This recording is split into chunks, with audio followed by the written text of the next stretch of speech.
Hey everyone, Christian here, and have a little bit of an odd palm review. This is Hydriastele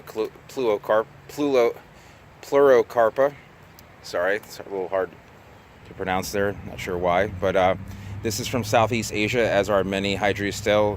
Hydriastele is a conglomeration of many genera, such as what used to be Gronophyllum, Golubia, and Siphokentia. And it's a large genus, has a lot of tropical crown-shafted palms in it, and most of them are quite beautiful. As you can see, this pleurocarpa, it has a nice new red leaf to it, kind of a darker maroon color. I guess it's not that dark. It has this brightness about it that may not come out in the camera, but it has these terminal leaflets that are quite leathery, and they're also nice and serrated, premorse, and they're bifid at the end, and they kind of give it a nice. It's an elegant look. I don't know how to best explain it, but I do enjoy this plant quite a bit. This tag is not right, so just put it upside down. So it also clumps, so if you want to see many, there's actually, I think there's a third clump trying to get in there, but you can see there's two plants here, two stems, both of which are going to put new red leaves out. This one's about to do it in a week or so. And so it gives a lot of color, and this you can see this crown is kind of a dark maroon color with a white tomentha, which is relatively uncommon. I mean, you'll see that in a lot of tropical plants, and this is tropical. It doesn't get that large, so if you want to keep it in a pot and keep it nice and humid, then you should find success in growing it.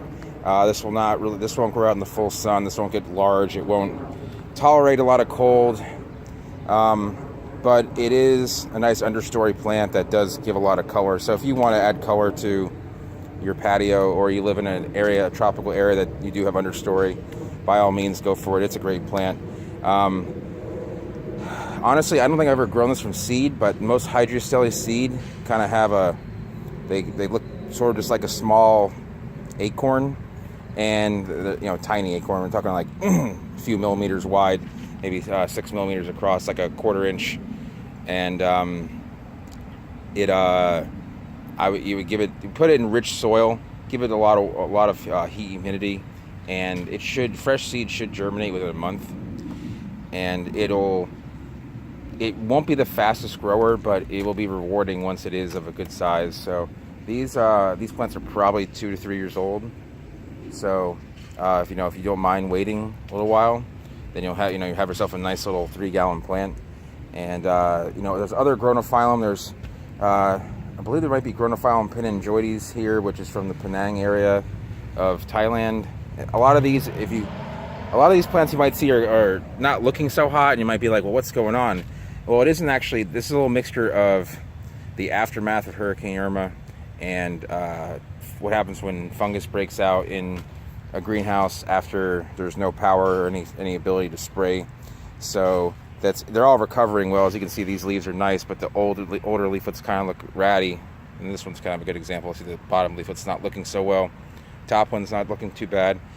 And so I would say this is a zone 10B and understory. So if you live in, and this is for a humid zone 10. So in California, this would not do well even under some canopy.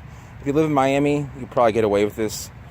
Another part like Southeast Florida, you live in the Keys, great for those 60,000 people that live there, maybe watching this and want to grow a tropical understory. You live in Hawaii, you live in Northern Australia, you live in those areas. But if you have a greenhouse, it's a great plant. It doesn't take up a lot of room, and I recommend these. These are kind of lesser known, but if you can go out and find them, there's a wholesaler in Hawaii. Jeff Marcus sells these. They're very moderately priced. And I highly recommend him. He has excellent plants. I've been doing business with him for almost 15 years, and his plants are always beautiful. Sometimes I just going to recommend someone because they deserve it, and they grow some great palms, and they deserve recognition. So anyway, that's going to be about it for this plant. It's not too big, doesn't have a whole lot to discuss as far as other things that some other palms may have, just like the larger palms can give a little more description to. So I will leave that there. If you enjoy this video, go ahead and give it a thumbs up, If you're new to the channel, go ahead and subscribe, and you'll see other palm reviews like this. If you have any questions about Hydriastele or Hydriastele pleurocarpa in general, go ahead and leave a comment down below, and I'll get back to you as soon as I can. And thank you for watching.